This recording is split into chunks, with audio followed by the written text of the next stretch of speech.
Professor Simrit Kaur, Professor Mallika Kumar, faculty members of SRCC, and my young friends. It's a privilege to be here with all of you today and to share a few ideas. Friends, I believe all of you have been told that India is one of the most youthful nations in the world. You have also been told that India will continue to be one of the most youthful nations, and that comparatively other nations are much older than we are. What I would like to share with you today, that India has always been built by young people.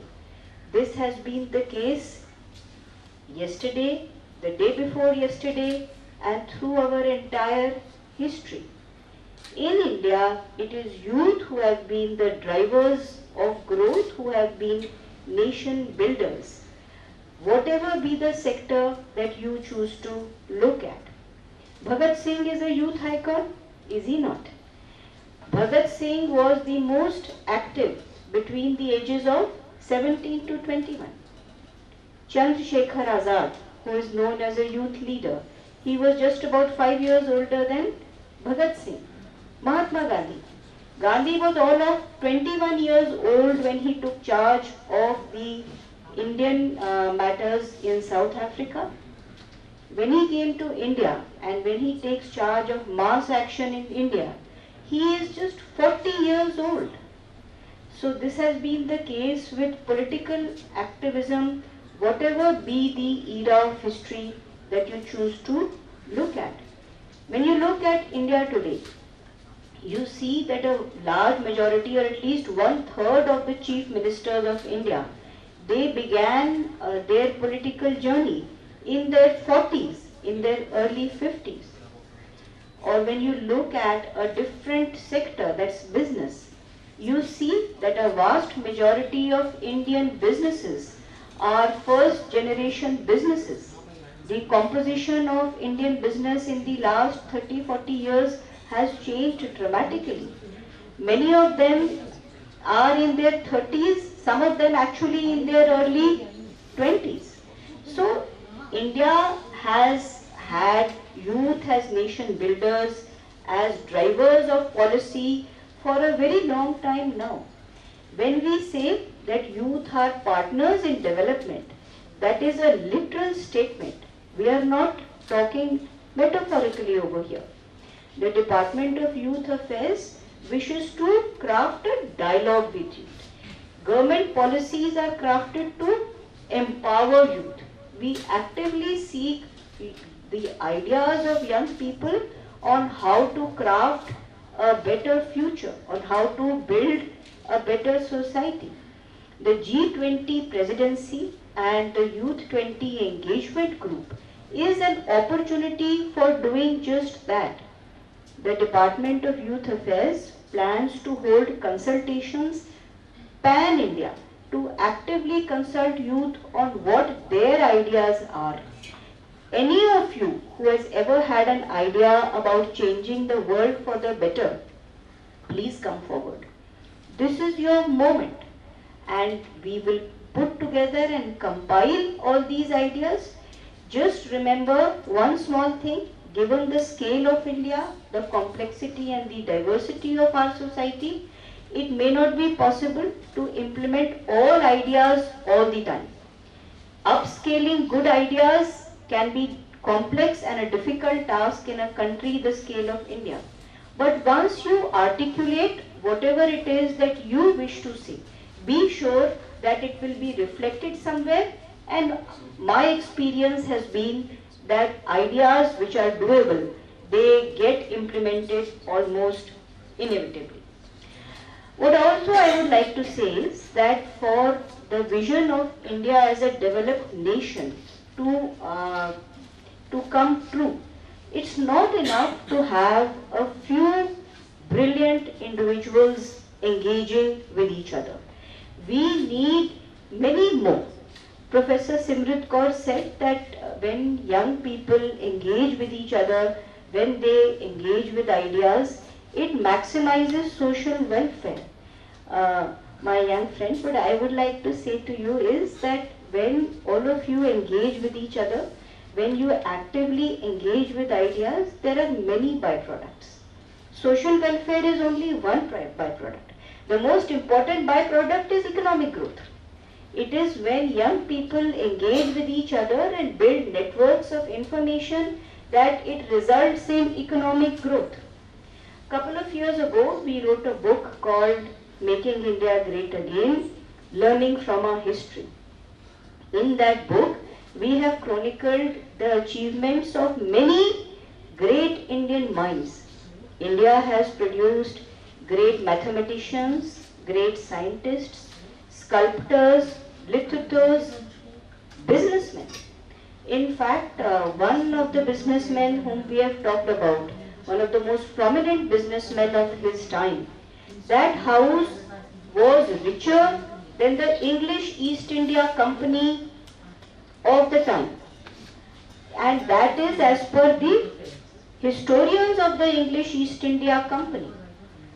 However, what we note over there is that that businessman was not able to generalize that achievement and that learning for others. Individual achievements do not add up to social achievement. A lot of rich businesses do not add up to a rich society. For that to happen, we must create a society where people actively engage with each other to generate networks of information, to generate a supporting ecosystem. We constantly read in the newspapers about how Indians have been able to go to other countries, richer countries. They do so well for themselves. Well, I would say that in order for those people to do well over here, we can and we should try to improve the ecosystem in which they are living, they are working. How can we do that? When we look at innovation hubs, there are many innovation hubs in India. We see that they are characterized by a free-flowing exchange of ideas and information. It's that free-flowing exchange of ideas and innovation that leads to economic growth. There is no one formula for it. Every society, every town every village has to find their own models. There are some things that work, a constant collaboration between industry and academia. That is one of the mechanisms that works. It works very well. Yes, we should do more of it. How can we promote it? The recent University Grants Commission guidelines, they talk about professors of practice. How can we take that forward? How can industry and academia collaborate with each other, not just for teaching and curricula, but for research projects? In fact, when we look at the R&D base for India, we find that it is this kind of collaboration which can lead to much better results. Or even if we look at a university campus, cross-sectoral collaboration across disciplines, across departments, it is that which leads to economic growth. We have so many innumerable examples in the history of science and technology.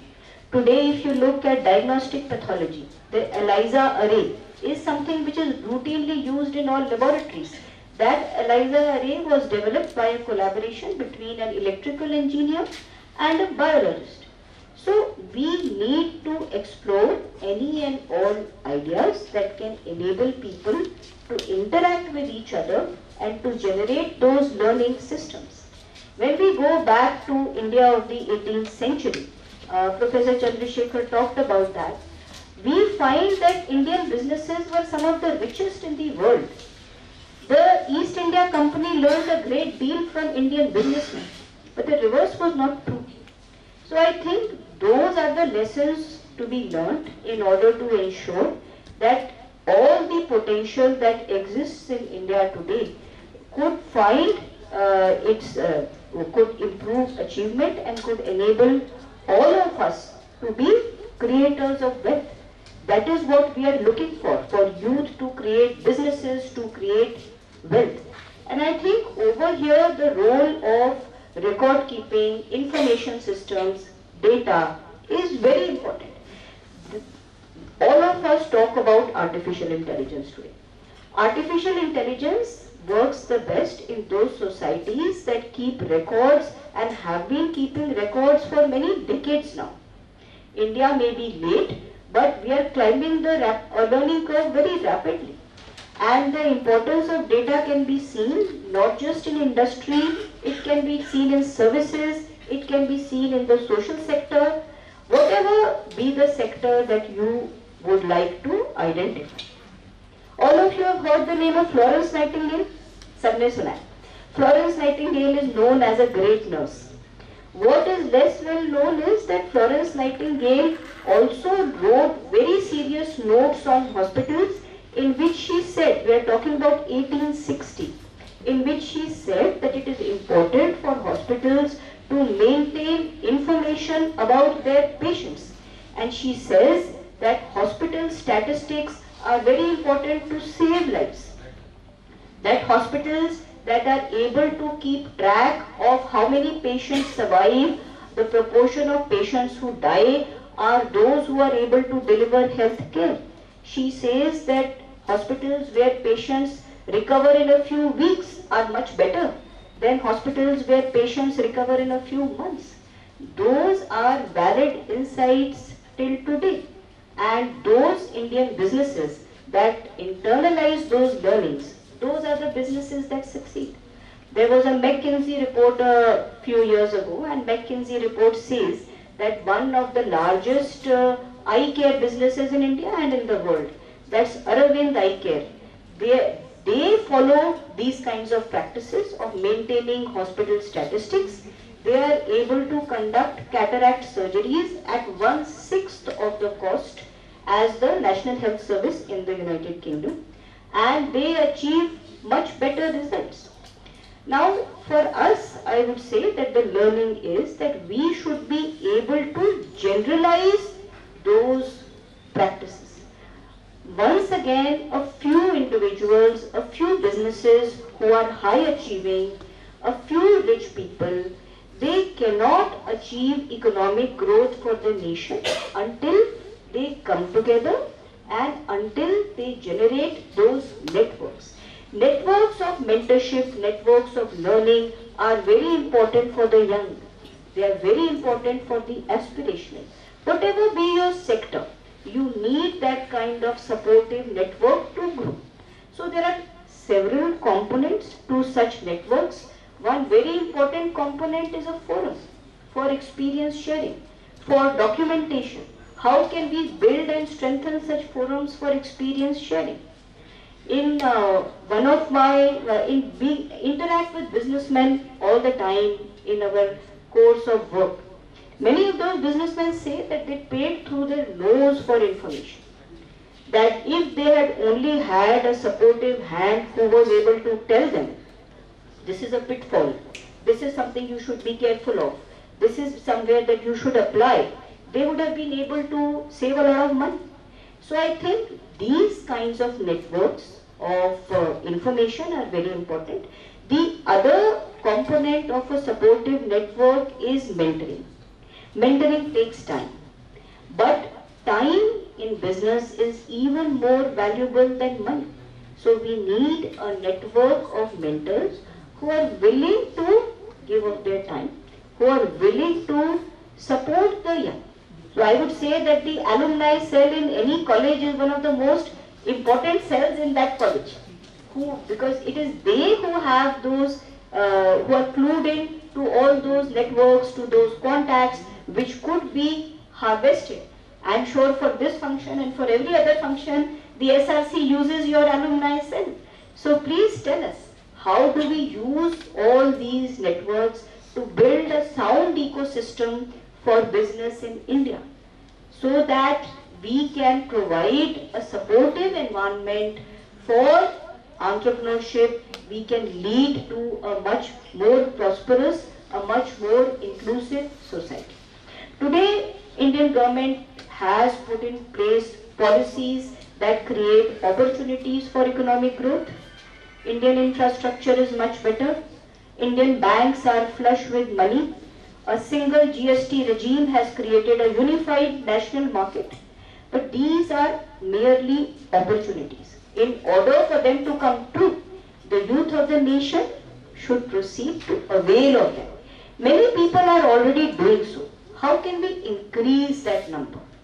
For that to happen, for a vision of developed India to happen, a few brilliant individuals are not enough. Visions emerge when people committed to the idea of development come together and ideate. When 1,000 people, 100,000 people, millions of people come together and ideate. And that is the advantage that technology offers us, that it allows us to exchange information, to exchange ideas in order to build that kind of vision. It is such a collective vision that we are looking for. SRCC is one of the greatest learning institutions in the country. We have every confidence that this young community of students can generate ideas that would lead to a much better society, that would lead to a much better tomorrow. Thank you. Jai Hind.